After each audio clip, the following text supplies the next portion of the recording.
Hello everyone, welcome to MBJ classes. I hope कि आप सब अच्छे होंगे, स्वस्थ होंगे और अपने अपने स्टडी में व्यस्त होंगे। आज की इस वीडियो में हम डिस्कस करेंगे केमिस्ट्री के प्रीवियस ईयर क्वेश्चंस जो DT+B TGT नेचुरल साइंस 2021 के एग्जाम्स में ऑलरेडी पूछे जा चुके हैं। ये questions UP science TGT 2022, KVS science TGT and REET level 2 exams के लिए भी इंपॉर्टेंट है।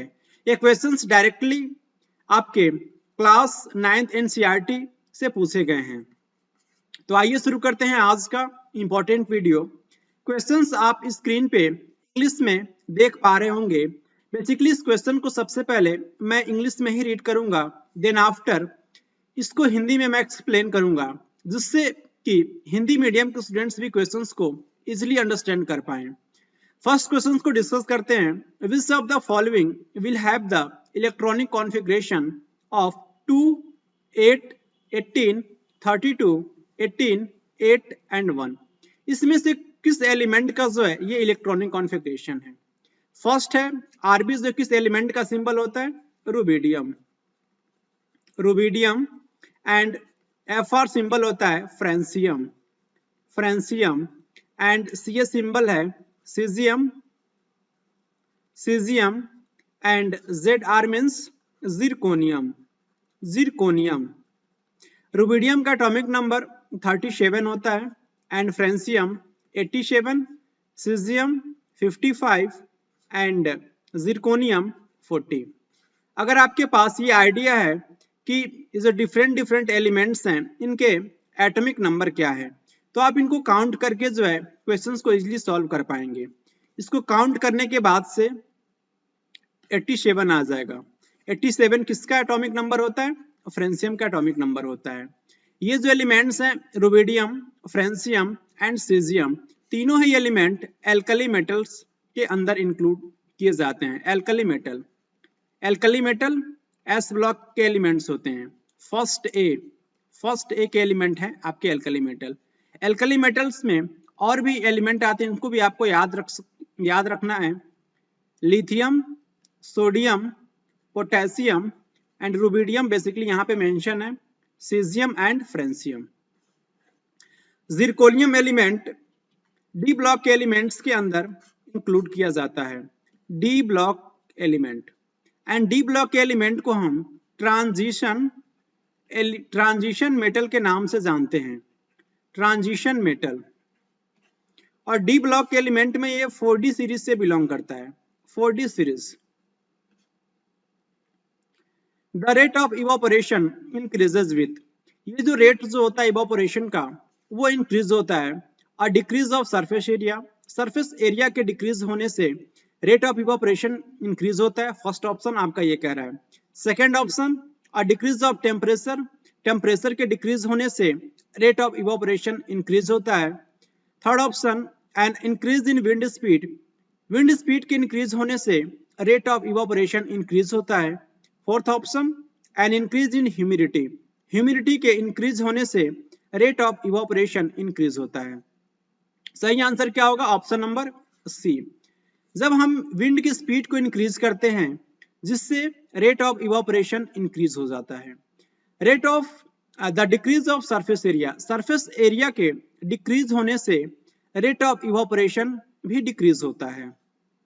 डिक्रीज ऑफ टेम्परेचर, टेम्परेचर के डिक्रीज होने से रेट ऑफ इवापोरेशन भी डिक्रीज होता है। इंक्रीज इन ह्यूमिडिटी, ह्यूमिडिटी के इंक्रीज होने से रेट ऑफ इवापोरेशन भी डिक्रीज होता है। बेसिकली इसका मीनिंग ये है कि ह्यूमिडिटी मीन्स आपके इन्वायरमेंट में क्या है कि वाटर ऑलरेडी प्रेजेंट है। तो वाटर ऑलरेडी प्रेजेंट होने से आप कह सकते हैं कि इन्वायरमेंट में ह्यूमिडिटी ज्यादा है। इट मीन्स इस केस में रेट ऑफ इवापोरेशन डिक्रीज हो जाएगा। Dash is are called fluids, किसे हम जो है फ्लूइड्स कहते हैं। फर्स्ट ऑप्शन लिक्विड या गैस, इन दोनों को कह सकते हैं। इसमें से किसी एक को केवल गैस को कहा जाता है, केवल लिक्विड को कहा जाता है। सही आंसर क्या होगा? Both, A and B. Liquid and gas दोनों के लिए ये वर्ड यूज किया जाता है fluids. The mass number is defined as the sum of the total number of dash present in the nucleus of an atom. आपसे questions पूछ रहा है कि किसी भी एटम के अंदर जो न्यूक्लियस प्रेजेंट होता है इसके मास नंबर किसके इक्वल होता है, किसके सम के मास के इक्वल होता है। प्रोटॉन्स के इक्वल, न्यूट्रॉन्स के इक्वल, प्रोटॉन्स एंड न्यूट्रॉन्स दोनों के इक्वल, इलेक्ट्रॉन्स एंड प्रोटॉन्स के इक्वल। सही आंसर क्या हो जाएगा, प्रोटॉन्स एंड न्यूट्रॉन्स के इक्वल। न्यूक्लियस के अंदर प्रोटॉन एंड न्यूट्रॉन पाया जाता है, प्रोटॉन एंड न्यूट्रॉन पाया जाता है। प्रोटॉन पे पॉजिटिव चार्ज होता है और न्यूट्रॉन पे न्यूट्रल चार्ज होता है, न्यूट्रॉन न्यूट्रल होता है। Which of the following scientists performed the gold foil experiment.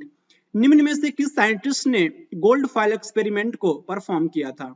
J Thomson, Ernest Rutherford, Dalton and Claude Berthollet. सही आंसर क्या हो जाएगा, option number B, Ernest Rutherford ने गोल्ड फॉयल एक्सपेरिमेंट को परफॉर्म किया था। गोल्ड फॉयल एक्सपेरिमेंट के लिए उन्होंने जो है किस मेटल को चूज किया था, गोल्ड को। एयू, एयू इसका सिंबल होता है गोल्ड का, जिसका लैटिन नेम एरम होता है, AURUM, एरम, एंड इसका एटॉमिक नंबर 79 होता है। जे थॉमसन किसके लिए फेमस है, इलेक्ट्रॉन की डिस्कवरी के लिए, इलेक्ट्रॉन की डिस्कवरी के लिए। इन्होंने जो एटम के लिए एक मॉडल प्रपोज किया था, बेसिकली उनके दो नाम से वो जाना जाता है। मॉडल का नाम है watermelon model of atom, watermelon model of atom. इसी मॉडल को हम रेजिन मॉडल भी कहते हैं, रेजिन मॉडल, या फिर इसे हम प्लम पुडिंग मॉडल भी कहते हैं, plum pudding model, plum pudding model.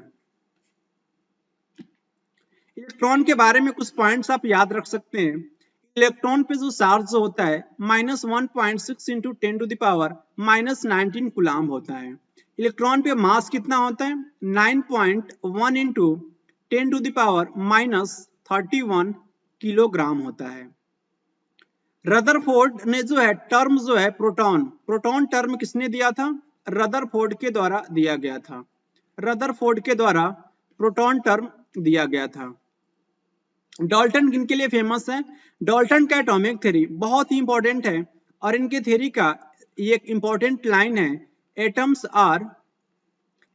Are indivisible, indivisible and indestructible, indestructible. It means atom क्या है, अविभाज्य है और इसको नष्ट या डिस्ट्रॉय नहीं किया जा सकता है, indestructible. The chemical formula of a molecular compound is determined by the dash of इस एलिमेंट। किसी भी एलिमेंट के लिए मॉलिक्यूलर कंपाउंड का केमिकल फॉर्मूला लिखने के लिए किसकी रिक्वायरमेंट होती है या फिर किसके द्वारा डिटरमाइंड किया जाता है, वैलेंसी के द्वारा, संयोजकता इसे कहते हैं हिंदी में, मोलर मास या फिर मास के द्वारा, या फिर एवोगैड्रो कांस्टेंट के द्वारा। तो मॉलिक्यूलर कंपाउंड का जब हम केमिकल फॉर्मूला लिखते हैं उसके लिए इंपॉर्टेंट कैरेक्टरिस्टिक फीचर होने चाहिए, उसको डिटरमाइन किया जाता है वैलेंसी के द्वारा। वैलेंसी आप जो है कैसे हेल्प करती है किसी भी कंपाउंड का केमिकल फॉर्मूला लिखने के लिए। फॉर एग्जाम्पल अगर मैं आपसे कहूं कैल्शियम क्लोराइड का फॉर्मूला क्या होगा, सबसे पहले आप जो है कैल्शियम का सिंबल लिखेंगे, देन आफ्टर क्लोराइड लिखेंगे और कैल्शियम की वैलेंसी लिखेंगे आप यहाँ पे, देन आफ्टर क्लोराइड की वैलेंसी -1 एंड देन इसको आप जो है इसकी वैलेंसी को एक्सचेंज कर देंगे। एक्सचेंज मींस व्हाट, आप कैल्शियम की वैलेंसी जो है क्लोरीन की वैलेंसी उससे आप एक्सचेंज करना है आपको, और जो कैल्शियम की जो वैलेंसी है ये क्लोरीन की या फिर क्लोराइड की वैलेंसी हो जाएगी। तो आपका जो फॉर्मूला होगा वो CaCl2 हो जाएगा। CaCl2 कैल्शियम क्लोराइड की मॉलिक्यूलर फॉर्मूला हो जाएगा। आप ये कह सकते हैं इस तरीके से जो है वैलेंसी क्या करती है कि हेल्प करती है किसी भी मॉलिक्यूलर कंपाउंड का केमिकल फॉर्मूला लिखने के लिए। मोलर मास क्या होता है? एक मोल जो होता है, एक मोल की कोई भी सबस्टांस है, इसका जो मास जो होता है उसी को हम क्या कहते हैं? मोलर मास कहते हैं। मास क्या होता है? कोई भी मैटर है, मैटर की एक इंपॉर्टेंट कैरेक्टरिस्टिक फीचर होती है कि उसमें मास होता है और वो प्लेस को ऑक्यूपाई करता है, प्लेस को ऑक्यूपाई करता है। एवोगैड्रो कांस्टेंट की वैल्यू क्या होती है? 6.022 इंटू 10 टू द पावर 23 होती है। The atmospheric pressure at sea level is dash in is taken as the normal atmospheric pressure. Atmospheric pressure जो होता है सी लेवल पे क्या कंसीडर किया जाता है? 1.01 into 10 to the power 5 atmosphere, जिसे हम एटमॉस्फेयर के लिए बेसिकली स्मॉल में हम एटीएम यूज करते हैं, small A, small T and small M. आपको जो है इस कैपिटल ए और कैपिटल टी और कैपिटल एम से कंफ्यूज नहीं होना है। इसका मीनिंग होता है ऑटोमेटेड टेलर मशीन। इसमें हम इसकी हेल्प से हम मनी को विड्रॉ करते हैं। नेक्स्ट ऑप्शन है 10 pascal, second 1 pascal and D option 1 atmosphere. सही आंसर क्या होगा? एटमॉस्फेरिक प्रेशर जो होता है सी लेवल पे उसे हम 1 एटमॉस्फेयर कहते हैं, 1 एटमॉस्फेयर के बराबर होता है ये। पास्कल क्या होता है? पास्कल जो है प्रेशर की यूनिट है, पास्कल प्रेशर की यूनिट है। आप ऐसे याद रखेंगे P for pascal and P for pressure. Which of the following of an element have similar chemical properties but different atomic masses? इसमें से किस एलिमेंट का जो केमिकल प्रॉपर्टीज जो होता है वो सेम होता है लेकिन उसके एटॉमिक मास जो होते हैं वो डिफरेंट होते हैं? आइसोबार्स के केस में, आइसोटोन्स के केस में, आइसोटोप्स के केस में या फिर आइसोडाइफर्स के केस में? सही आंसर क्या होगा? Option number C. Option number C के केस में जो आइसोटोप्स के केस में केमिकल प्रॉपर्टी सेम होता है, केमिकल प्रॉपर्टी सेम होता है लेकिन फिजिकल प्रॉपर्टी आइसोटोप के डिफरेंट होते हैं। आप एग्जांपल से समझ सकते हैं, यहाँ पे O816 एंड O818 ये ऑक्सीजन के दो आइसोटोप्स हैं, इसकी केमिकल प्रॉपर्टीज सेम होती है लेकिन इसके एटॉमिक मास जो हैं वो डिफरेंट होते हैं आइसोटोप के केस में। आइसोबार्स के केस में एटॉमिक मास जो होता है, एटॉमिक मास या फिर मास नंबर जो होता है वो सेम होता है लेकिन आइसोबार्स के केमिकल प्रॉपर्टी वो डिफरेंट होता है, केमिकल प्रॉपर्टी आइसोबार्स के केस में डिफरेंट होता है। आइसोटोन्स क्या होते हैं? नंबर ऑफ न्यूट्रॉन्स जब सेम देखने को मिलता है दो एटम्स के केस में तो उसमें हम कह सकते हैं कि उसे हम आइसोटोन्स कहते हैं, आइसोटोन्स।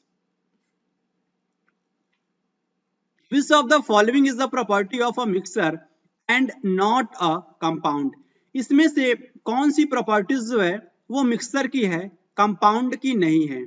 इस चारों प्रॉपर्टी में से कोई ना कोई एक प्रॉपर्टीज जो है वो मिक्सर की है, वही आपको क्वेश्चन में सिलेक्ट करना है इसके आंसर के रूप में। The constituents can be separated only by chemical और इलेक्ट्रोकेमिकल प्रोसीजर्स। जो भी कॉन्स्टिट्यूएंट्स होते हैं उसको हम केवल केमिकल और इलेक्ट्रोकेमिकल प्रोसीजर्स के द्वारा सेपरेट कर सकते हैं। सेकंड ऑप्शन है it has totally different properties as compare to the constituent substance. इसकी पूरी की पूरी जो प्रॉपर्टीज जो होती है वो डिफरेंट होती है जब हम कॉन्स्टिट्यूएंट सब्सटेंस से उसको हम कंपेयर करते हैं। सेकंड ऑप्शन ये कह रहा है it is formed when elements react. इसका फॉर्मेशन तब होता है जब एलिमेंट्स रिएक्ट करते हैं। फोर्थ ऑप्शन है it has a variable composition. ये जो है वेरिएबल कंपोजिशन को रखता है। इसमें से जो ए, बी एंड सी ये तीनों स्टेटमेंट किसके लिए राइट है? कंपाउंड के लिए राइट है। और ये फोर्थ ऑप्शन जो है ये किसकी प्रॉपर्टी है? मिक्सर की प्रॉपर्टी है। जो भी मिक्सर होते हैं इसमें वेरिएबल कंपोजिशन होता है, वेरिएबल कंपोजिशन होता है। और मिक्सर टू टाइप्स के होते हैं, homogeneous and heterogeneous. Homogeneous mixer में जो भी पार्टिकल्स होते हैं उनका डिस्ट्रीब्यूशन यूनिफॉर्म होता है, यूनिफॉर्म तरीके से वो फैले होते हैं। लेकिन हेट्रोजीनस में जो पार्टिकल्स जो होते हैं उनका यूनिफॉर्म डिस्ट्रीब्यूशन नहीं होता है। तो सही आंसर क्या होगा? Option number D. Which of the following parameters will be of highest importance if you want to separate two miscible liquids by distillation process? इसमें से कौन सी प्रॉपर्टी को बहुत ज्यादा इंपॉर्टेंस दिया जाता है जब हम टू मिक्सिबल लिक्विड्स को सेपरेट करते हैं by the process of distillation? Basically उस प्रोसेस का नाम है डिस्टिलेशन। फर्स्ट ऑप्शन है solubility in water, freezing point, boiling point and viscosity. सही आंसर क्या होगा? Option number C. जब हम टू मिक्सिबल लिक्विड्स को सेपरेट करते हैं डिस्टिलेशन प्रोसेस के द्वारा, उसमें हम सबसे ज्यादा इंपॉर्टेंस देते हैं बॉइलिंग पॉइंट को। ये टू मिक्सिबल लिक्विड्स क्या होते हैं हम एग्जांपल्स के थ्रू समझ सकते हैं। H2O and acetone, H2O and acetone का मिक्सचर एक इंपॉर्टेंट एग्जांपल है मिक्सिबल लिक्विड्स का। ये बहुत अच्छे से एक दूसरे से अपने में क्या होते हैं कि घुले मिले होते हैं। ऐसे लिक्विड्स को हम मिक्सिबल लिक्विड्स कहते हैं। इसको हम बॉइलिंग पॉइंट के बेस पे सेपरेट करते हैं। H2O का बॉइलिंग पॉइंट 100 डिग्री सेंटीग्रेड होता है और एसीटोन का बॉइलिंग पॉइंट 56.5 डिग्री सेंटीग्रेड होता है। और इन बॉइलिंग पॉइंट के डिफरेंस होने की वजह से हम इनको डिफरेंट वेसल में सेपरेट कर पाते हैं। तो इंपॉर्टेंट प्रॉपर्टी क्या होती है? Boiling point. To miscible liquids को जब हम सेपरेट करते हैं डिस्टिलेशन प्रोसेस के द्वारा, तो आपको याद रखना है यहाँ पे एक important concept, fractional distillation. Fractional distillation हम उस लिक्विड के केस में करते हैं जहां पे ये दो लिक्विड के बीच में इनके बॉइलिंग पॉइंट में डिफरेंस कितना हो? Less than 25 kelvin. 25 केल्विन से अगर कम डिफरेंस देखने को मिलता है उसके बॉइलिंग पॉइंट में, उस केस में हम फ्रैक्शनल डिस्टिलेशन प्रोसेस का यूज करते हैं। फ्रैक्शनल डिस्टिलेशन के इंपॉर्टेंट एग्जांपल्स किस किस जगह हम फ्रैक्शनल डिस्टिलेशन का मेथड का यूज करते हैं? आपके एटमॉस्फेयर में एयर पाए जाते हैं और एयर में जो डिफरेंट गैसेस होती हैं like nitrogen 78%, oxygen 21% and organ 0.94% and CO2 0.03%। In gases को सेपरेट करने के लिए हम जो है फ्रैक्शनल डिस्टिलेशन प्रोसेस का यूज करते हैं। सेकेंड यूज फ्रैक्शनल डिस्टिलेशन का होता है पेट्रोलियम प्रोडक्ट को सेपरेट करने के लिए हम फ्रैक्शनल डिस्टिलेशन प्रोसेस का यूज करते हैं। Chlorine is obtained as a mixture of two isotopes, chlorine 1735 and chlorine 1737. These isotopes are present in the ratio of 4:1. What will be the average atomic mass of chlorine? उसका जो average atomic mass क्या होगा? ये जो chlorine 1735 और chlorine 1737 आपके किस ratio में प्रेजेंट हैं? 4:1 के रेशियो में प्रेजेंट है। बेसिकली ये रेशियो अगर 3:1 होता तो इस केस में आंसर क्या होता है? 35.5 एटॉमिक मास यूनिट होता है। एवरेज मास एटॉमिक मास इस केस में क्लोरीन का 35.5 एटॉमिक मास यूनिट होता है, लेकिन इस केस में रेशियो दे रखा है 4:1। इस क्वेश्चन को डिटेल में मैं एक्सप्लेन कर रहा हूं। ये जो 4:1 का जो रेशियो है, इट मींस क्लोरीन 35 जो है कितना परसेंट पाया जा रहा है? 80% पाया जा रहा है।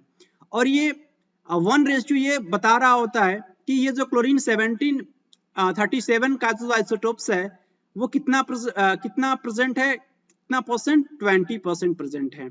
दोनों को आप ऐड करेंगे तो आपका ये 100% हो जाएगा। इसको कैसे सॉल्व करेंगे?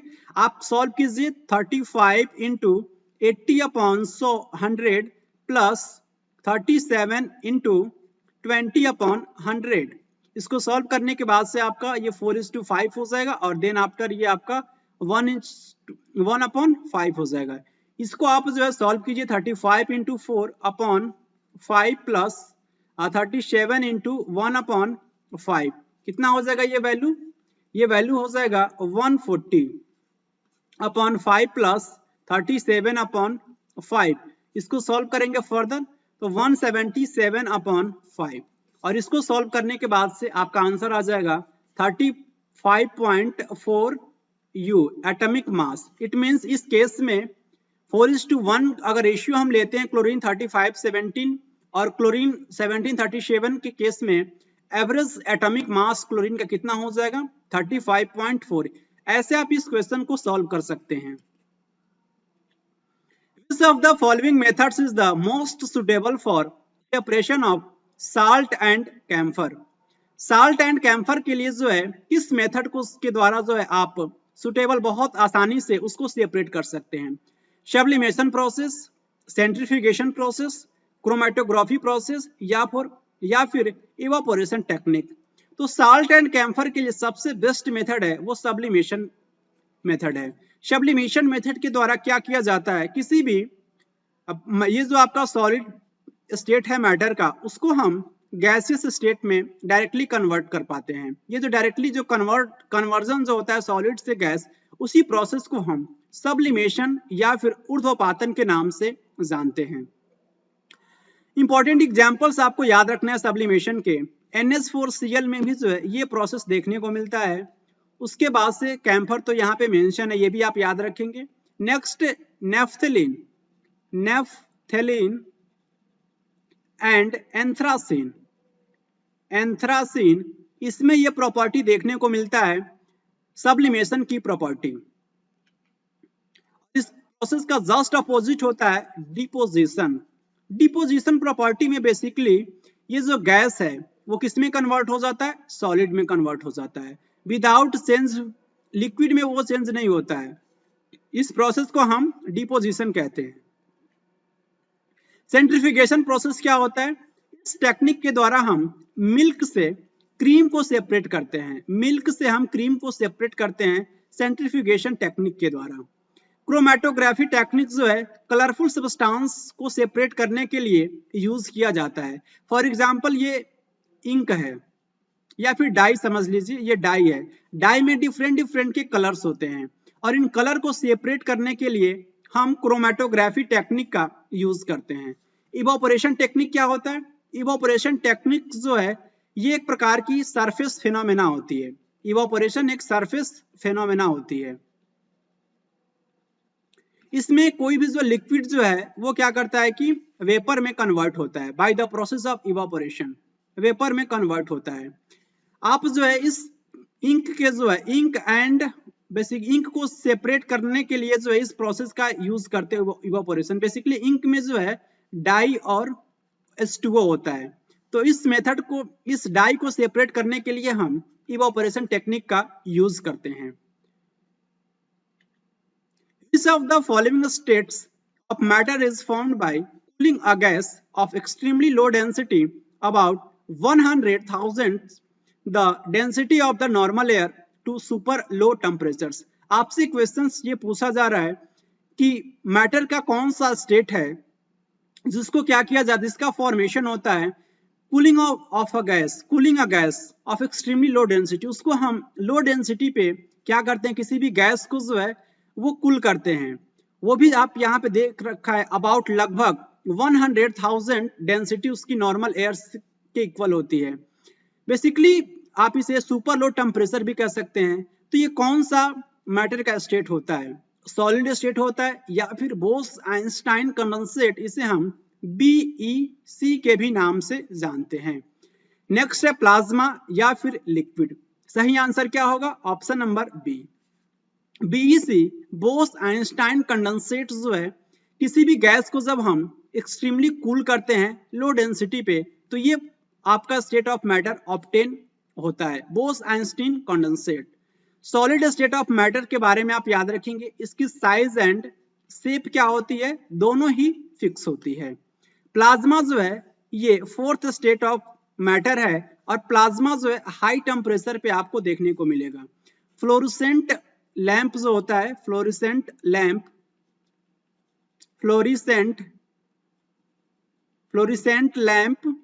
एंड नियॉन बल्ब में क्या प्रेजेंट होता है, प्लाज्मा प्रेजेंट होता है। और आप प्लाज्मा को सन एंड स्टार्स में भी आप देख सकते हैं क्योंकि वहां पे टेम्परेचर बहुत ही ज्यादा होता है, सन एंड स्टार में। लिक्विड एक स्टेट ऑफ मैटर होता है जिसका साइज तो है वो फिक्स है लेकिन शेप जो है वो फिक्स नहीं होता है। लिक्विड का शेप फिक्स नहीं होता है, जिस किसी भी लिक्विड को आप जब जिस किसी भी वेसल में डालेंगे उसका ये बेसिकली ये उसको उसका जो है शेप या ऑक्यूपाई कर लेता है liquid. What is the maximum capacity of an electron accommodation of the n cell in an atom? Maximum capacity electron कितने जो है इलेक्ट्रॉन्स n सेल में भरे जा सकते हैं? 28, 30, 18 या फिर 32? सही आंसर क्या होगा? n सेल में जो मैक्सिमम कैपेसिटी होती है इलेक्ट्रॉन की वो 32 होती है। इसको समझते हैं। आपके पास 4 सेल होती है, k shell, l shell, m shell and n shell. किसी भी सेल में जो मैक्सिमम नंबर ऑफ इलेक्ट्रॉन्स जो होता है वो 2n² एक फॉर्मूला है जिसको जो है बोर एंड बरी ने प्रपोज किया था, और इसी के हेल्प से हम किसी भी सेल में मैक्सिमम नंबर ऑफ इलेक्ट्रॉन्स को कैलकुलेट करते हैं। के सेल के लिए डिस्कस कर लेते हैं। के सेल के लिए n की वैल्यू 1 होती है। n की वैल्यू जब 1 पुट करेंगे 2n² में तो आपको ऑब्टेन होगा 2। n की वैल्यू अगर 2 पुट करेंगे तो L सेल में मैक्सिमम कितने इलेक्ट्रॉन्स रह सकते हैं? 8 इलेक्ट्रॉन्स रह सकते हैं। जब n की वैल्यू आप 3 रखेंगे तो ये जो बेसिकली n के लिए जो 3 जो होता है वो m सेल के लिए रखा जाता है। इस केस में आपको वैल्यू ऑब्टेन होगा 18। एंड ये जो आपका फोर्थ या n सेल है इसके लिए मैक्सिमम इलेक्ट्रॉन्स कितने रह सकते हैं? 32। कैसे रह सकते हैं इसको मैं सॉल्व कर दे रहा हूँ। आप n की जगह वैल्यू पुट कीजिए 4, तो आपको ये ऑब्टेन हो जाएगा। इसको सॉल्व करने के बाद से 2 × 16 = 32। n सेल में जो है मैक्सिमम 32 इलेक्ट्रॉन्स रह सकते हैं। Which of the following is the change of solid state directly to gaseous state without going through liquid state? इसमें से कौन सी प्रोसेस है जिसके द्वारा सॉलिड स्टेट ऑफ मैटर जो है वो डायरेक्टली गैसियस स्टेट में कन्वर्ट होता है विदाउट लिक्विड स्टेट में कन्वर्ट हुए बिना? सब्लिमेशन, डिपोजिशन, इवापोरेशन या फिर बॉइलिंग? सही आंसर क्या होगा? ऑलरेडी मैं डिस्कस कर चुका हूं, sublimation. Which of the following are called valence electrons? इसमें से किससे हम जो है वैलेंस इलेक्ट्रॉन्स कहा जाता है? फर्स्ट है the electrons which are present inside the nucleus, ऐसे इलेक्ट्रॉन्स जो न्यूक्लियस के अंदर प्रेजेंट होते हैं। या फिर the electrons present in the outermost cell of an atom, या फिर जो इलेक्ट्रॉन्स आउटर मोस्ट सेल में प्रेजेंट होते हैं किसी भी एटम के। या फिर the electrons which have no electric charge, या फिर ऐसे इलेक्ट्रॉन्स जिसके पास कोई भी इलेक्ट्रिक चार्ज नहीं होता है।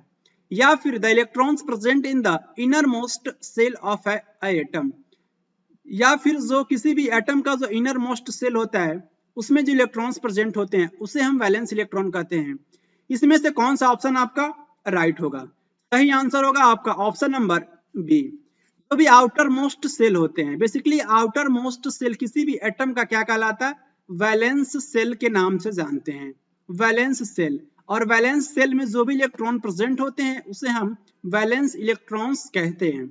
फॉर एग्जाम्पल अगर मैं आपसे कहूं सोडियम के केस में कितने नंबर्स ऑफ वैलेंस इलेक्ट्रॉन्स होंगे? सबसे पहले आप सोडियम का इलेक्ट्रॉनिक कॉन्फ़िगरेशन लिखेंगे। सोडियम का इलेक्ट्रॉनिक कॉन्फ़िगरेशन 11 होता है, 2, 8 एंड 1। ये आप लिखेंगे। बेसिकली 11 जो उसका एटॉमिक नंबर होता है सोडियम का। यहाँ पे जो आप देखेंगे कि ये जो आउटर मोस्ट सेल है इसे हम वैलेंस सेल कहते हैं, और इसमें कितने नंबर्स ऑफ इलेक्ट्रॉन्स प्रेजेंट हैं? 1। इट मींस सोडियम के केस में वैलेंस इलेक्ट्रॉन्स कितना होगा? 1 होगा। Which of the following type of coal is a shade of dull black with very little visible plant matter? इसमें से किस टाइप के कोल जो होता है उसमें अब डल ब्लैक का शेड देखने को मिलता है, जिसमें जो आपका विजिबल प्लांट मैटर भी उसके साथ थोड़ा सा अटैच होता है? लिग्नाइट के केस में, सब बिटुमिनस के केस में, एंथ्रासाइट के केस में, या फिर पीट के केस में? सही आंसर क्या होगा? Option number B. Lignite coal को हम ब्राउन कोल या फिर भूरा कोयला के नाम से जानते हैं। लिग्नाइट सबसे ज्यादा जो है तमिलनाडु में प्रेजेंट है आपके इंडिया में। एंथ्रासाइट जो है एक बेस्ट टाइप का कोयला होता है, इसमें कार्बन का परसेंट सबसे ज्यादा होता है। जब हम कंपैरिजन करते हैं लिग्नाइट से, बिटुमिनस से या फिर पीट से, तो एंथ्रासाइट जो है बेस्ट टाइप का कोयला होता है। बिटुमिनस जो है सेकेंड नंबर का होता है इसमें, सेकेंड नंबर पे आप कह सकते हैं इसमें जो कार्बन की क्वांटिटी होती है, कार्बन का परसेंट होता है, और थर्ड जो है लिग्नाइट होता है, और फोर्थ पीट होता है। इसमें सबसे कम जो है कार्बन का परसेंटेज देखने को मिलता है पीट में। Which of the following atoms don't exhibit the valency of 2? इसमें से कौन सा एलिमेंट जिसकी वैलेंसी 2 नहीं है? फर्स्ट है oxygen, second magnesium and beryllium, and next carbon. इसमें से कार्बन की वैलेंसी 2 नहीं होती है, 4 होती है। जब हम कार्बन का इलेक्ट्रॉनिक कॉन्फ़िगरेशन लिखते हैं 2 एंड 4, बेसिकली 6 इलेक्ट्रॉन्स होते हैं कार्बन में, तो इसकी जो वैलेंसी क्या होती है 4 होती है। क्यों 4 होती है? क्योंकि ये बेसिकली कार्बन के पास दो चॉइसेस होती हैं, या तो ये 4 इलेक्ट्रॉन को डोनेट कर सकता है, हीलियम के जैसा वो बन सकता है, लेकिन और सेकेंड चॉइस ये होता है कि वो 4 इलेक्ट्रॉन्स को एक्सेप्ट करके जो है वो नोबेल गैसेस के जैसा बिहेव करना या फिर स्टेबल हो सकता है। लेकिन कार्बन जो है ना ही 4 इलेक्ट्रॉन को डोनेट करता है, ना ही वो 4 इलेक्ट्रॉन को वो एक्सेप्ट करता है। बेसिकली वो 4 इलेक्ट्रॉन के साथ वो शेयरिंग करता है। शेयरिंग मीन्स कार्बन की जो कंबाइंडिंग कैपेसिटी है वो 4 इलेक्ट्रॉन की है, इसलिए हम कह सकते हैं कि कार्बन की वैलेंसी क्या है 4 होती है, और बाकी इन तीनों एलिमेंट्स की जो वैलेंसी है वो 2 होती है। इसमें से किस, ये जो पॉलीइथाइलिन टेट्राफ्थलेट जो है ये फॉर्मूला है, पॉलीइथाइलिन टेट्राफ्थलेट का फॉर्मूला क्या होगा? C8H10O6N, C5S8O8N and C10H6O2N and C10H8O4N। सीधा सा आपसे डायरेक्टली क्वेश्चन है, और ये इसका जो आंसर होगा वो ऑप्शन नंबर डी होगा, C10H8O4 एंड टू दी आप यहाँ पे N, इसके जो होल ट्वाइस, पूरे का जो होल ट्वाइस कितना होगा आपका N होगा। तो ये आपका पीईटी का क्या है कि फॉर्मूला है, पॉलीइथाइलिन टेट्राफ्थलेट, आप याद रख सकते हैं। How we can now produce magnified image of surface of elements showing atoms by using a technique called STM. What is the full form of STM? आपसे जो है कोई एलिमेंट है उसको हम क्या कर सकते हैं, उसके सरफेस को हम मैग्नीफाई, उसको सरफेस को बेसिकली उसकी इमेज को जो है हम मैग्नीफाई करके प्रोड्यूस कर सकते हैं, और वो एक टेक्निक होता है STM टेक्निक। बेसिकली STM का फुल फॉर्म आपसे पूछा है, सही आंसर क्या होगा? Segmented telemetric magnification, super telemetric microscopy, stimulated telescopic microscopy, या फिर स्कैनिंग टनलिंग माइक्रोस्कोपी। STM का फुल फॉर्म हो जाएगा scanning tunneling microscopy. The Avogadro constant is, Avogadro constant की वैल्यू क्या होती है? सही आंसर है आपका 6.022 × 10⁻23। ये आपका इंपॉर्टेंट वैल्यू है, आपको याद होनी चाहिए एवोगैड्रो कांस्टेंट की। The pressure of dash of mercury is 1 atmospheric pressure. ये जो मरकरी का जो एटमॉस्फेरिक प्रेशर जो होता है वो कितना होता है? 1 एटमॉस्फेरिक प्रेशर ऑफ मरकरी कितने के बराबर होता है? 76 cm, 70 cm, 80 cm या 71 cm? सही आंसर होगा आपका 76 cm। With increase in temperature, the dash of the particles of the matter also increases. जब हम टेम्परेचर को इंक्रीज करते हैं तो कौन सी प्रॉपर्टीज जो है वो मैटर की इंक्रीज हो जाती है? इंपॉर्टेंट क्वेश्चन आपसे पूछा गया है। स्टैटिक एनर्जी, वेट इंक्रीज होता है, काइनेटिक एनर्जी इंक्रीज होता है, या फिर मास इंक्रीज होता है? तो क्या इंक्रीज हो जाएगा? Kinetic energy. इट मीन्स आप कह सकते हैं कि टेम्परेचर को बढ़ाने से काइनेटिक एनर्जी इंक्रीज हो जाता है। It means temperature is directly proportional to kinetic energy. Which of the following is true? ये बहुत ही इंपॉर्टेंट क्वेश्चन है, और ये आप ये देख सकते हैं कितना लंबा लंबा स्टेटमेंट दे रखा है, लेकिन आपको जो इस क्वेश्चन में क्या पूछा है उस पर आपको फोकस करना है। लेटेंट हीट ऑफ फ्यूजन का आपसे डिफिनेशन पूछा है, लेटेंट हीट ऑफ फ्यूजन। और लेटेंट हीट ऑफ फ्यूजन में सारे ऑप्शन को नहीं रीड करूंगा, आप जो रीड कर सकते हैं।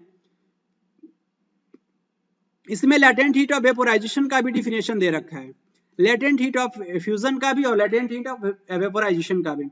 तो इसमें से आपको बेसिकली सेलेक्ट करना है ट्रू स्टेटमेंट को। तो हमें पहले डिस्कस कर दे रहा हूँ लेटेंट हीट ऑफ फ्यूजन क्या होता है। लेटेंट हीट ऑफ फ्यूजन जो होता है, आपके पास अगर 1 kg क्या हो, सॉलिड हो, 1 kg सॉलिड है, इसको कन्वर्ट करना है किसमें, लिक्विड में। लिक्विड में कन्वर्ट करने के लिए अमाउंट ऑफ हीट या फिर एनर्जी की रिक्वायरमेंट होगी, और ये जो अमाउंट ऑफ एनर्जी रिक्वायर्ड होती है उसी को हम किस नाम से जानते हैं, उसी को हम कह रहे होते हैं latent heat of fusion.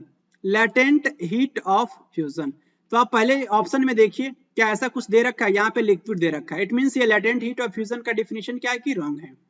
Latent heat of vaporisation की अगर हम बात करते हैं तो बेसिकली ये होता है आपका एक केजी आपके पास क्या होना चाहिए, लिक्विड होना चाहिए। 1 केजी ऑफ लिक्विड होना चाहिए और वो किस में कन्वर्ट हो जाए, गैस में कन्वर्ट हो जाए। गैस में कन्वर्ट होने के लिए बेसिकली ये जो प्रोसेस जो होता है लैटेंट हीट ऑफ वेपोराइजेशन की जो प्रोसेस होता है वो बॉइलिंग पॉइंट पे होता है, बॉइलिंग पॉइंट पे होता है। और ये जो अमाउंट ऑफ हीट जो रिक्वायरमेंट होगी उसी को हम बोलते हैं latent heat of vaporisation. It means option number second क्या होगा, ये भी आपका इनकरेक्ट हो जाएगा लैटेंट हीट ऑफ वेपोराइजेशन को लेकर के। Option number C, latent heat of vaporization is the heat energy required to change 1 kg of a liquid to a gas at atmospheric pressure at its boiling point। Yes, boiling point पे जो है 1 kg of liquid को किस में convert हो रहा है, gas में, एटमॉस्फेरिक प्रेशर पे।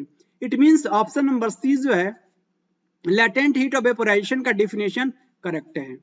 तो ऑप्शन नंबर सी क्या हो जाएगा, ट्रू हो जाएगा। और ये भी क्या है, latent heat of vaporization heat energy क्या है कि आपका 1 kg of solid to liquid at atmospheric pressure at its boiling point. Basically ये जो बॉइलिंग पॉइंट नहीं होता है लैटेंट हीट ऑफ वेपोराइजेशन, और ये यहाँ पे सॉलिड जो है, ये जो सॉलिड जो है ये नहीं होता है, सॉलिड टू लिक्विड नहीं होता है, लिक्विड टू गैस होता है। इसलिए ऑप्शन नंबर सी ही केवल क्या होगा, आपका करेक्ट होगा। Two metals have high melting points, but which of the following metals have very low melting point? इसमें से किस एलिमेंट बेसिकली मेटल्स की हाई मेल्टिंग पॉइंट्स होती हैं, लेकिन इसमें से कौन सा मेटल है जिसका boiling point low melting point होता है, लो मेल्टिंग पॉइंट? टंगस्टन का, मोलिब्डेनम का, रेनियम का या फिर गैलियम का? टंगस्टन के बारे में बात कर लेते हैं। टंगस्टन का बेसिकली एटॉमिक नंबर जो है वो 74 होता है, 74 होता है। इसका सिंबल जो है W होता है और इसका लैटिन नेम वुल्फ्रेम होता है, वुल्फ्रेम होता है। मोलिब्डेनम इसका सिंबल Mb होता है, Mb। एंड रेनियम इसका सिंबल जो है Re होता है, Re। एंड गैलियम इसका करेक्ट आंसर हो जाएगा।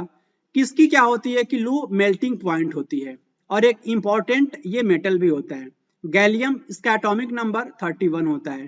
बेसिकली इसका जो मेल्टिंग पॉइंट जो होता है गैलियम और सीजियम, आप याद रखेंगे दो मेटल है जिसका मेल्टिंग पॉइंट लो पाया जाता है, सीजियम और गैलियम का। सीजियम का एटॉमिक नंबर 55 होता है।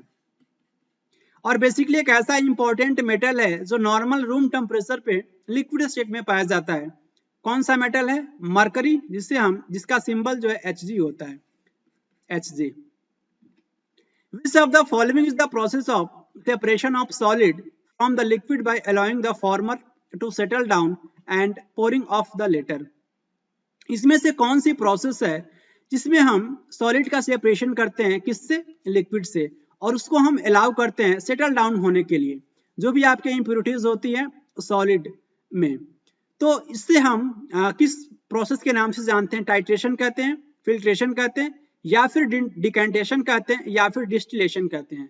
तो सही आंसर क्या हो जाएगा? सही आंसर हो जाएगा आपका डिकेंटेशन कहते हैं उसको।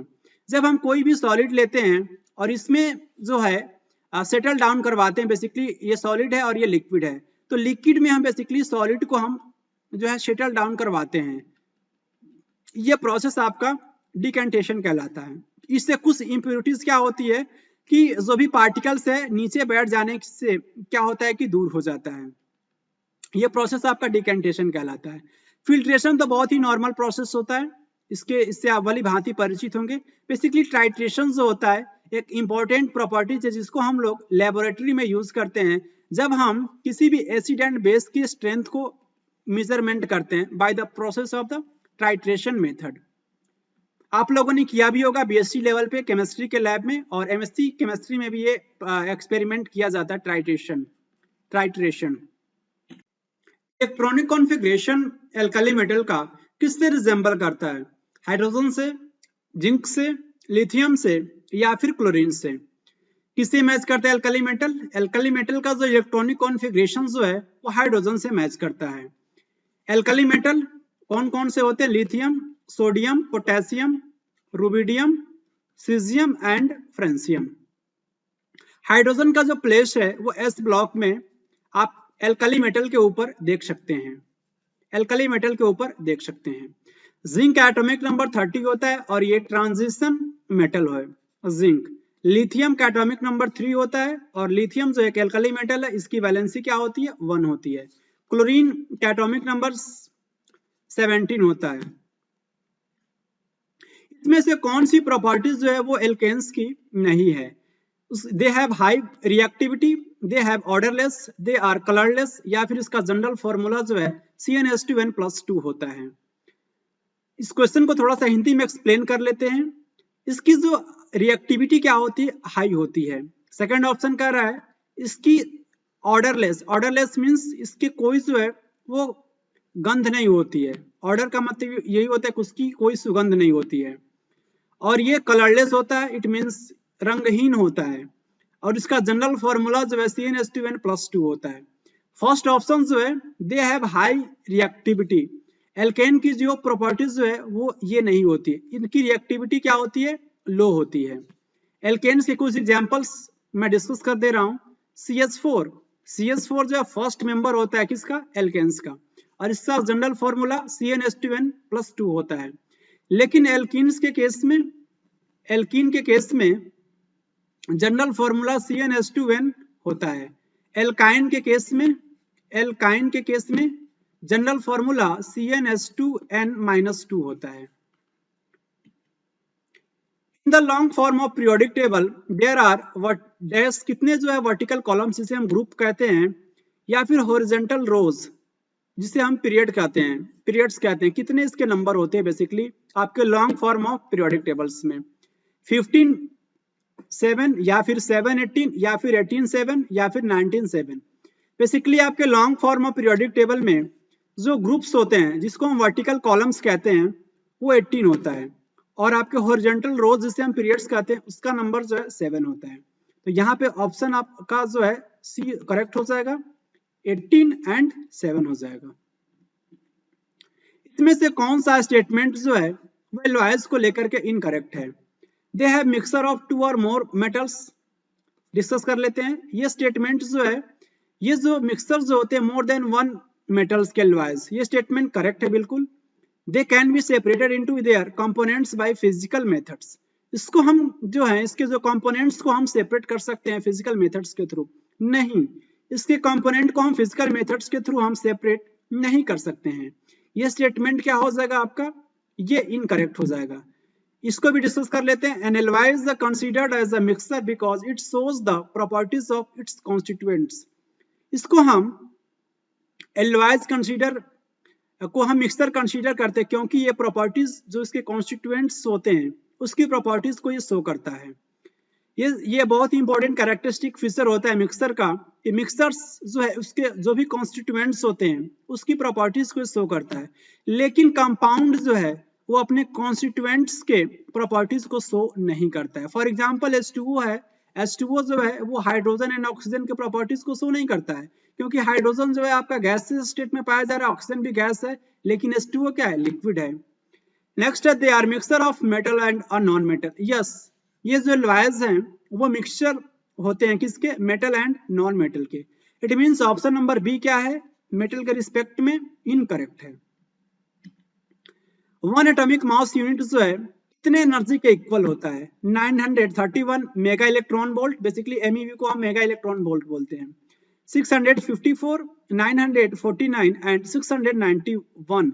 सही आंसर क्या हो जाएगा? 1 AMU, 1 एटॉमिक मास यूनिट जो होता है 931 मेगा इलेक्ट्रॉन वोल्ट के इक्वल होता है। ये जो आपका बेसिकली एक क्लॉज दे रखा है, law of conservation of mass law of conservation of mass को बेसिकली किसने दिया था? क्लाउडे बर्थोलेट ने, जोसेफ प्राउस्ट ने, एंटनी लेवोजियर ने या फिर डाल्टन ने? Law of conservation of mass क्या कहता है? किसी भी केमिकल रिएक्शन में आपका ये जो मास है ना ही डिस्ट्रॉय होता है और ना ही ये जो है इसका कंस्ट्रक्शन होता है। इट मीन्स आप कह सकते हैं कि आपका मास जो होता है किसी भी केमिकल रिएक्शन में कांस्टेंट होता है, कांस्टेंट होता है। It means mass of reactant किसके इक्वल होगा? मास ऑफ प्रोडक्ट के इक्वल होगा। ये law of conservation of mass कहता है। इस लॉ को जो है एंटनी लेवोजियर ने दिया था और एंटनी लेवोजियर को हम फादर ऑफ मॉडर्न केमिस्ट्री कहते हैं। Father of modern chemistry Antony Lavoisier को कहा जाता है। जोसेफ प्राउस्ट ने ये भी इंपॉर्टेंट लॉज दिया था, law of definite proportion, law of definite proportion या फिर लॉ ऑफ डिफिनिट प्रोपोर्शन को हम लॉ ऑफ कांस्टेंट प्रोपोर्शन भी कहते हैं, लॉ ऑफ कांस्टेंट प्रोपोर्शन भी कहते हैं। इस लॉ के द्वारा कोई भी कंपाउंड जो होता है उसमें जो भी आपके एटम्स पार्टिसिपेट करते हैं उनका जो रेशियो जो होता है उसके एटॉमिक मास का वो फिक्स होता है। जैसे कि H2O में हाइड्रोजन एंड ऑक्सीजन का जो मास का जो रेशियो होता है वो 1:8 होता है। ये फिक्स रेशियो है, चाहे कोई भी वाटर हो, बिस्लरी वाटर हो या फिर सी वाटर हो। डाल्टन फेमस है अपने एटॉमिक थ्योरी को लेकर के। Find the number of proton, neutron and electron. आपसे पूछा जा रहा है कि Hg 119 के केस में आपको proton, neutron and electron calculate करना है। 199 जो है ये मास नंबर को रिप्रेजेंट कर रहा है। किसको रिप्रेजेंट कर रहा है? मास नंबर को। 80 जो है एटॉमिक नंबर को रिप्रेजेंट कर रहा है और एटॉमिक नंबर जो होता है वो नंबर ऑफ प्रोटॉन के इक्वल होता है। एटॉमिक नंबर जो है जिसे हम Z से रिप्रेजेंट करते हैं वो किसके इक्वल होता है? नंबर ऑफ प्रोटॉन के इक्वल होता है। इट मींस आप ये कह सकते हैं कि नंबर ऑफ प्रोटॉन्स होगा वो 80 होगा। सेकेंड आपको निकालना है नंबर ऑफ न्यूट्रॉन। ये फॉर्मूला आपको अच्छे से पता होना चाहिए। A बराबर P+N। A जो होता है वो मास नंबर होता है, P जो है नंबर ऑफ प्रोटॉन होता है और N जो है नंबर ऑफ न्यूट्रॉन होता है। यहाँ पे A की वैल्यू आप पुट कीजिए, यहाँ पे दे रखा है मास नंबर होता है basically. 199 equal to P plus N की वैल्यू बेसिकली आपको कैलकुलेट करना है और आपने P की वैल्यू जो है कैलकुलेट कर लिया 80। जब 199 में से 80 को माइनस करेंगे तो नंबर ऑफ न्यूट्रॉन ऑब्टेन हो जाएगा 119 नंबर ऑफ न्यूट्रॉन। अब आपको निकालना है number of electron. Number of electron जो होता है न्यूट्रल एटम में नंबर ऑफ प्रोटॉन के इक्वल होता है। आप ये ऐसे समझ सकते हैं कि कोई आपका एटम है उसमें number of proton it means positive charge negative charge के इक्वल होता है। इट मींस प्रोटॉन पॉजिटिव होता है, इलेक्ट्रॉन निगेटिव होता है, तो नंबर ऑफ प्रोटॉन और नंबर ऑफ इलेक्ट्रॉन के इक्वल होगा न्यूट्रल एटम के केस में। सही आंसर क्या हो जाएगा? Option number D is correct. Calculate the mass of the following 0.7 moles of N2 gas. 14 ग्राम होगा या फिर जो है 19.6 ग्राम होगा या फिर 15.6 ग्राम होगा या फिर 7 ग्राम होगा। 0.7 मोल ऑफ N2 गैस से आपसे पूछ रहा है क्या उसका मास कितना होगा। ये फॉर्मूला आपको अच्छे से पता होना चाहिए। नंबर ऑफ मोल्स का ये फॉर्मूला होता है small n equal to given mass small m upon capital M molar mass. और इसी फॉर्मूले के हेल्प से हम कैलकुलेट करते हैं, क्या कैलकुलेट करते हैं? मास। तो यहाँ पे आप देखिए, यहाँ पे दे रखा है n की वैल्यू 0.7 मोल। 0.7 मोल यहाँ पे वैल्यू को पुट कीजिए और m स्मॉल m की वैल्यू आपको कैलकुलेट करना है और कैपिटल M की जगह पे आप जो है मॉलिक्यूलर मास लिखेंगे। किसका? N2 का। N2 का मॉलिक्यूलर मास कितना हो जाएगा? N2 का जो मॉलिक्यूलर मास जो होगा वो हो जाएगा आपका 28 हो जाएगा। नाइट्रोजन का 14 होता है और N2 का 28 हो जाएगा। तो यहाँ पे पुट करेंगे इस वैल्यू को तो आपकी स्मॉल m की वैल्यू मास की वैल्यू कैलकुलेट हो जाएगी 28 इंटू 0.7 और जब आप इसको मल्टीप्लाई करेंगे तो आपको मिल जाएगा 19.6 ग्राम। 19.6 ग्राम इस क्वेश्चन का क्या हो जाएगा? आंसर हो जाएगा option number B. 1 atmospheric pressure किसके इक्वल होता है? 1.01 into 10 to the power 10 pascal, 2.01 into 10 to the power 5 pascal, या फिर 1.01 into 10 to the power 5 pascal, या फिर 1.01 into 10 to the power 8 pascal. 1 atmospheric pressure equal होता है 1.01 into 10 to the power 5 pascal.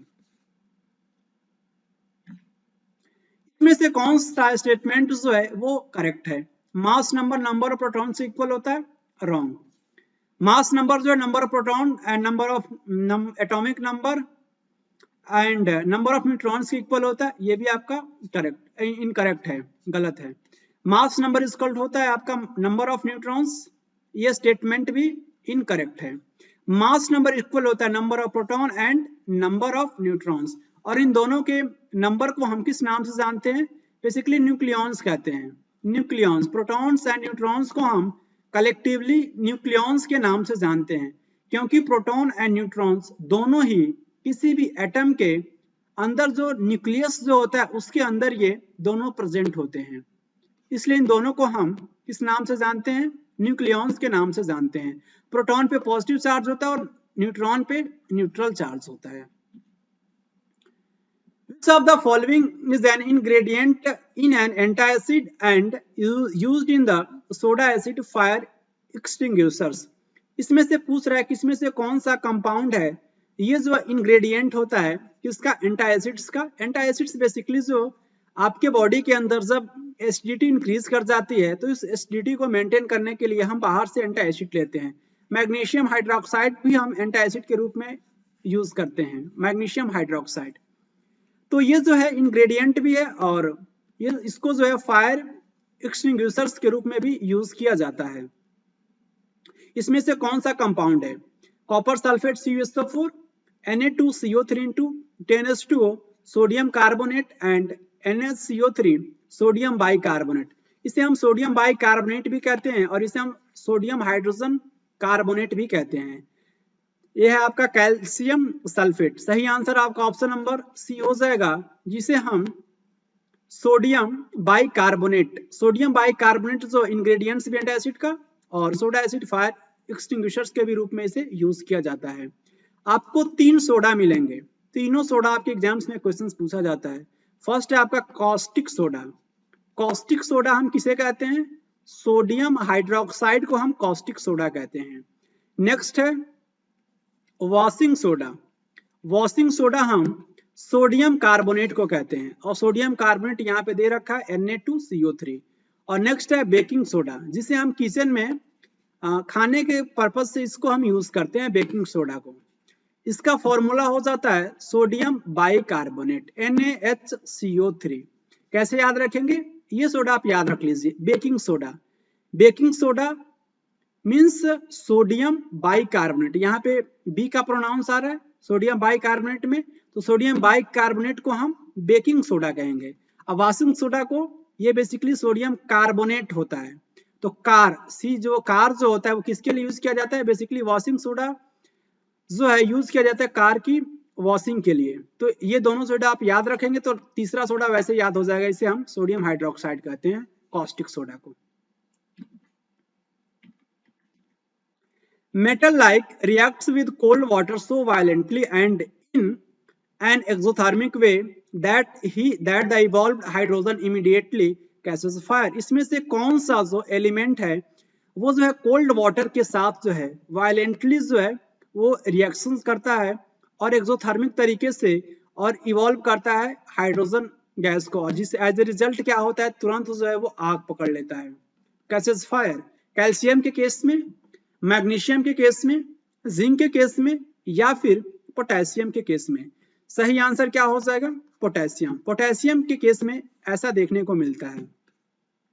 Potassium का सिंबल के होता है क्योंकि इसका लैटिन नेम जो है वो कैलियम होता है, कैलियम, KALIUM, कैलियम। इसका एटॉमिक नंबर 19 होता है और इसका इलेक्ट्रॉनिक कॉन्फ़िगरेशन 2881 होता है। कैल्शियम का एटॉमिक नंबर 20 होता है, इसका इलेक्ट्रॉनिक कॉन्फ़िगरेशन 2882 होता है। मैग्नीशियम जो इसका एटॉमिक नंबर 12 होता है और इसका सिंबल Mg एंड देन इसकी वैलेंसी 2 होती है। जिंक एटॉमिक नंबर 30 ऑलरेडी मैं डिस्कस कर चुका हूं और ये ट्रांजिशन मेटल होता है zinc. Which among the following is the most reactive metal? इसमें से कौन सा मेटल जो है वो सबसे ज्यादा मोस्ट रिएक्टिव है? Hg, हाइड्रागारम, मरकरी से कहते हैं। 18 इसका एटॉमिक नंबर होता है 80। सॉरी, ये आपका पोटेशियम है, इसका एटॉमिक नंबर बेसिकली 19 होता है। एल्युमिनियम या फिर जो है लेड को आप याद रखेंगे, इसका एटॉमिक नंबर 82 होता है। और पीबी बेसिकली सिंबल होता है प्लम्बम। प्लम्बम जो है लेड का लैटिन नेम होता है, प्लम्बम, और यहीं से इसका सिंबल आया है पीबी। तो सही आंसर क्या हो जाएगा? मोस्ट रिएक्टिव मेटल कौन है इसमें से? पोटेशियम। पोटेशियम जो है इन चारों ऑप्शंस में से सबसे ज्यादा जो है वो रिएक्टिव मेटल है। एल्युमिनियम का एटॉमिक नंबर 13 होता है। 283 इसका इलेक्ट्रॉनिक कॉन्फ़िगरेशन होता है और 3 इसका वैलेंसी होता है।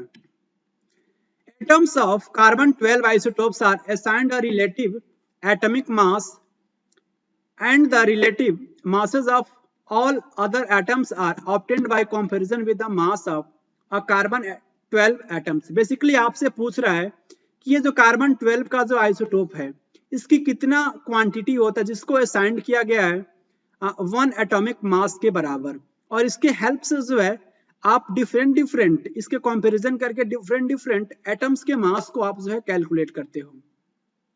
16 माना गया उसके मास, या फिर 6 या फिर 12 या फिर 8। सही आंसर हो जाएगा 12 जो है उसका 12 ग्राम जो है आपका कार्बन 12 का जो 12 जो होता है बेसिकली कार्बन 12 आइसोटोप है, इसका 1/12 पार्ट।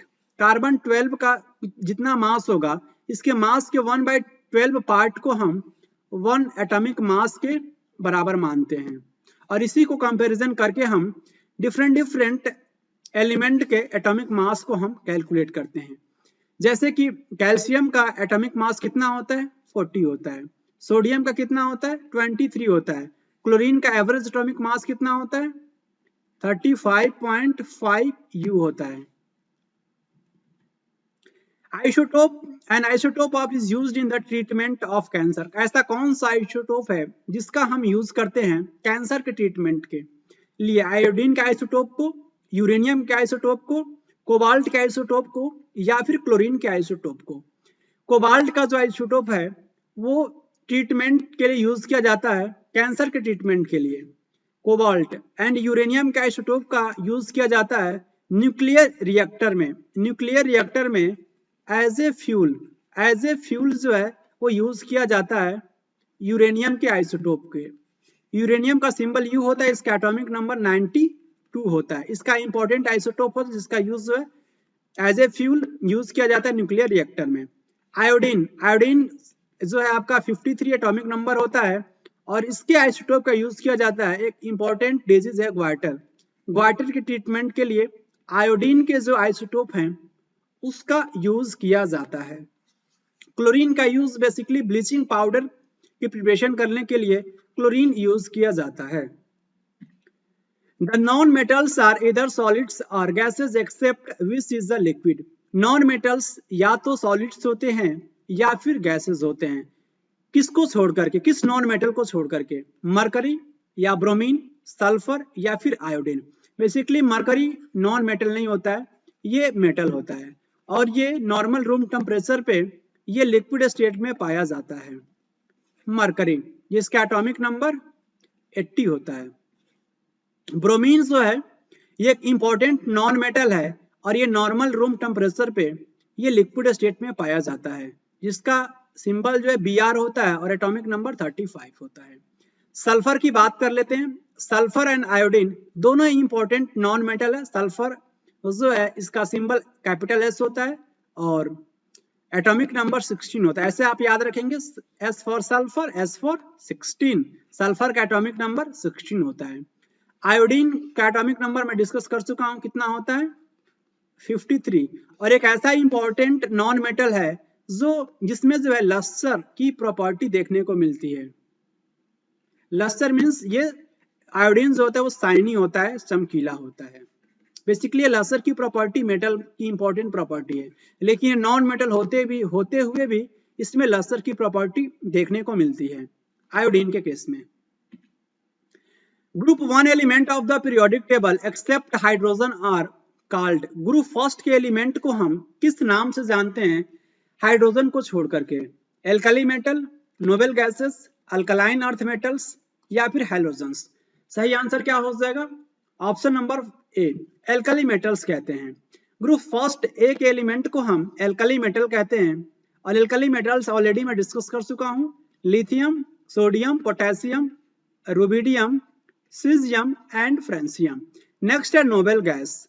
नोबेल गैस को हम इनर्ट गैस के भी नाम से जानते हैं, इनर्ट गैस।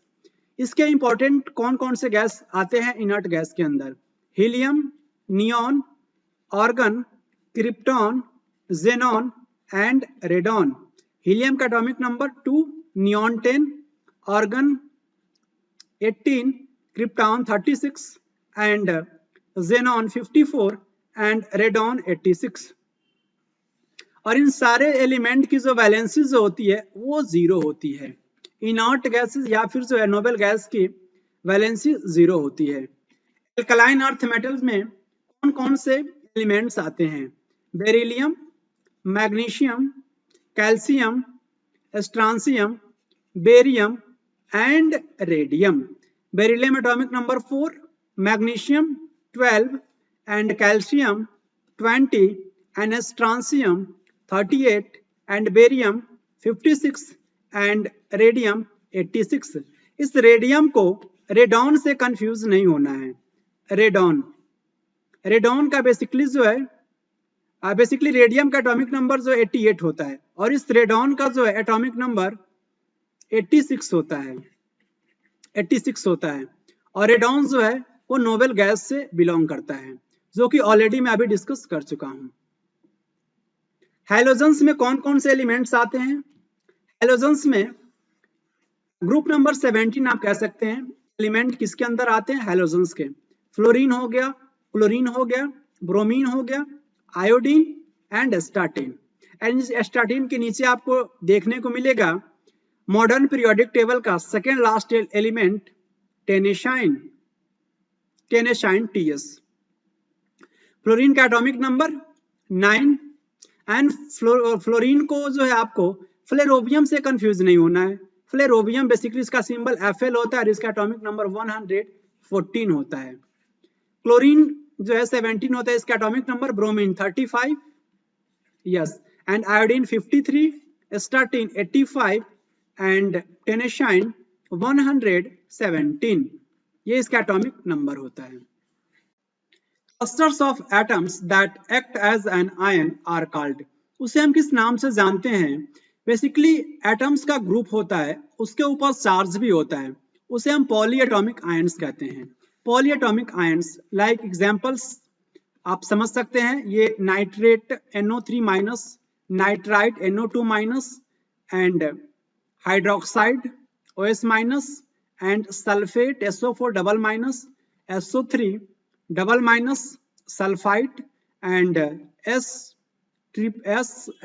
बेसिकली डबल-, इसे हम कहते हैं सल्फाइड, सल्फाइड। तो ये भी जो आप एग्जांपल देख रहे हैं nitrate, nitride, hydroxide, sulphate, sulphide, ये सब किसके एग्जांपल हैं? ये एग्जांपल है पॉली एटॉमिक आयंस के। मोनो एटॉमिक क्या कहलाते हैं? ऐसे एटम्स जो होते हैं वो केवल एक ही एटम के रूप में वो एग्जिस्ट करता है। जैसे कि आपका एग्जांपल है हीलियम, नियॉन, आर्गन, ये सब मोनो एटॉमिक होते हैं। डायटॉमिक कौन होंगे?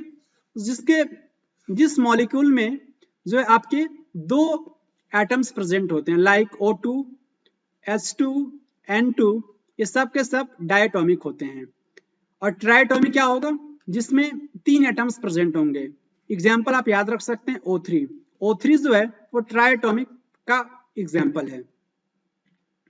Non metals do not displace from dilute acids. Dilute acids में से वो नॉन मेटल जो किसको डिस्प्लेस नहीं करता है? नाइट्रोजन को, हाइड्रोजन को, ऑक्सीजन को या फिर कार्बन को। सही आंसर क्या हो जाएगा? वो जो डाइल्यूट एसिड्स में से जो है नॉन मेटल हाइड्रोजन को डिस्प्लेस नहीं करता है, हाइड्रोजन को डिस्प्लेस नहीं करता है। हाइड्रोजन की डिस्कवरी किसने करी थी? हेनरी कैवेंडिश ने। हेनरी कैवेंडिश एक इंपॉर्टेंट साइंटिस्ट है जिन्होंने हाइड्रोजन की डिस्कवरी करी थी। नाइट्रोजन का एटॉमिक नंबर 7 होता है, ऑक्सीजन का 8 होता है एंड कार्बन का 6 होता है। The states of matter are interconvertible and can be changed by changing temperature. It means ये जो मैटर है, मैटर को बेसिकली हम डिफरेंट इसके स्टेट्स होते हैं और इसके जो स्टेट्स जो होते हैं उसको हम एक स्टेट से दूसरे स्टेट में चेंज करते हैं। तो उसके ऊपर हम कुछ चेंज करते हैं। पहला तो आपका टेम्परेचर चेंज करके, और दूसरा कौन सी कंडीशन होगी, डेंसिटी को चेंज करके, प्रेशर को चेंज करके, मास को चेंज करके, या फिर सॉल्युबिलिटी को चेंज करके। सही आंसर हो जाएगा आपका ऑप्शन नंबर बी। मैटर के जो प्रेशर और टेम्परेचर में चेंज करके हम स्टेट्स ऑफ मैटर को बेसिकली चेंज करते हैं। डेंसिटी क्या होता है, डेंसिटी इक्वल टू होता है आपका mass upon volume. Mass upon volume जो होता है डेंसिटी होता है। डेंसिटी घनत्व बराबर द्रव्यमान बटा आयतन। आयतन